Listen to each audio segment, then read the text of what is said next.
Good morning friends. आइए आज हम एक नई पोयम का अध्ययन करेंगे जो कक्षा 10 के यूपी बोर्ड के सिलेबस में सेकंड नंबर की पोयम के रूप में दिया गया है। तो आइए बिना देरी किए हुए हम इस पोयम का अध्ययन करते हैं। द सम ऑफ लाइफ, जीवन का भजन।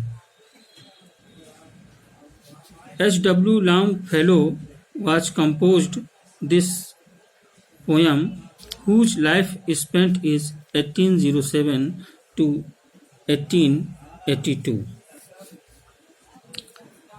तो आइए अब बिना देरी किए हुए इसके टेक्स्ट का अध्ययन करते हैं।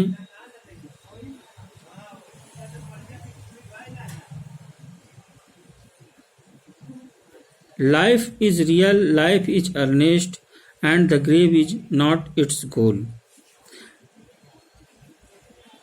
कवि का कथन है कि जीवन वास्तविक है और ईमानदारी से कुछ प्राप्त करने के लिए है। And the grave is not its goal, और जीवन का उद्देश्य कब्र में जाना नहीं है।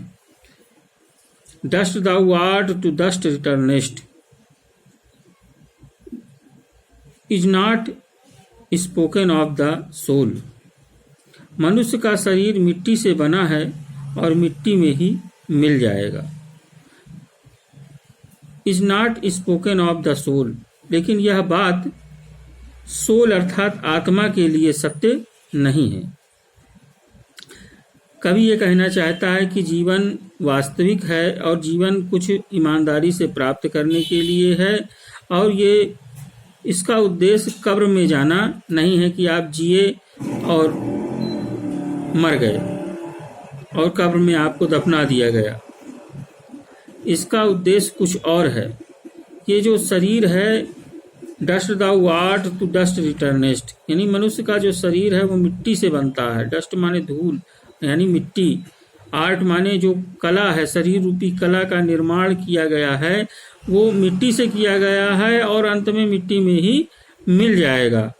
लेकिन आत्मा के विषय में यह बात सत्य नहीं है, नहीं कही जा सकती है कि आत्मा जो है वो मिट्टी में मिल जाएगी, क्योंकि वो अजर अमर है और अविनाशी होती है। उसे कोई मिटा नहीं सकता है। वो आज इस शरीर में है तो कल दूसरे शरीर में होगी। इसलिए आत्मा को अजर अमर कहा गया है, और शरीर जो है वो नासवान है, धूल से बना हुआ है और धूल में ही मिल जाएगा। Not enjoyment and not sorrow is our destined end of our way. आनंद या दुख भोगना हमारे जीवन का अंतिम उद्देश्य या मार्ग नहीं है, और हमें भाग्यवादी नहीं होना चाहिए, but to act that each tomorrow find us further than today। बल्कि दिन प्रतिदिन हमारी उन्नति हो और आने वाला आज कल से अच्छा बने, इसके लिए हमें प्रयत्न करना चाहिए।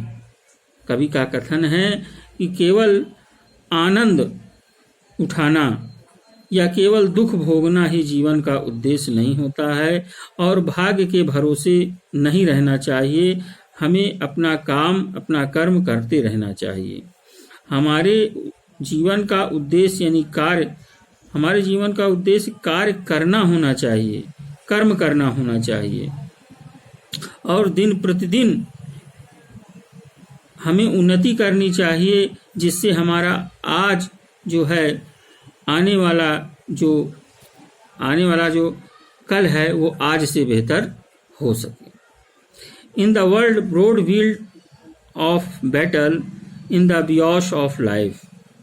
इन द वर्ल्ड, यह संसार विस्तृत, broad field of battle, battle माने युद्ध, फील्ड माने क्षेत्र, ब्रॉड माने विस्तृत। तो कवि कहना चाहता है कि यह जो संसार है वो विस्तृत युद्ध क्षेत्र के समान है। इन द बियॉस ऑफ लाइफ, और हमारा जो जीवन है वो एक अस्थायी पड़ाव है। But not like dumb driving cattle, be a hero in the strife. इसलिए हमें भेड़ बकरियों के सरीखे अपना जीवन व्यतीत नहीं करना चाहिए। Be a hero in the strife, बल्कि हमें साहस के साथ एक नायक की तरह संघर्ष से अपना जीवन जीना चाहिए। Let us then be up and doing, आओ हम क्रियाशील हो जाएं, आओ तब हम क्रियाशील हो जाएं। With a heart for any fate, हृदय से बिना किसी भाग्य का सहारा लिए हुए। स्टिल अचीविंग, स्टिल परस्यूइंग, परिश्रम करना और अनुसरण करना। Learn to labour and wait, और बिना किसी चिंता के कार्य करना चाहिए। लर्न टू लेबर, हमें परिश्रम अर्थात परिश्रम से हमें सीखना चाहिए और इंतजार करना चाहिए।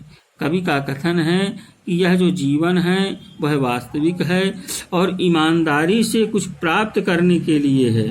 जीवन का उद्देश्य कब्र में जाना यानी धूल में मिट्टी में जीना और मर जाना ही नहीं है।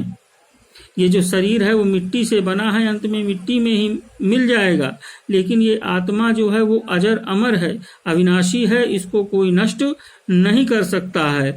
आज जिस शरीर को ये आत्मा धारण किए हुए है, कल इस शरीर को छोड़ करके किसी अन्य शरीर में चली जाएगी। इसलिए जीवन यदि मिल गया है तो जीवन का उद्देश्य जीना और कब्र में दफन हो जाना नहीं है। इसके आगे भी जीवन का कुछ उद्देश्य है और आनंद भोगना या दुख भोगना ही जीवन का अंतिम उद्देश्य या मार्ग नहीं होता है। हमें भाग्यवादी नहीं होना चाहिए, बल्कि हमें कर्म रति होना चाहिए। हमें हमारे जीवन का उद्देश्य कार्य करना होना चाहिए।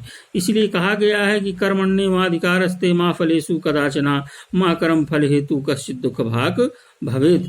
हमें अपना कर्म करना चाहिए, हमें फल की इच्छा नहीं करना चाहिए। जब हम कर्म करेंगे तो फल हमें अवश्य प्राप्त होगा, जिससे हमारी प्रतिदिन उन्नति होगी और आने वाला जो कल है वो आज से अच्छा बनेगा। यह संसार एक विस्तृत युद्ध क्षेत्र के समान है।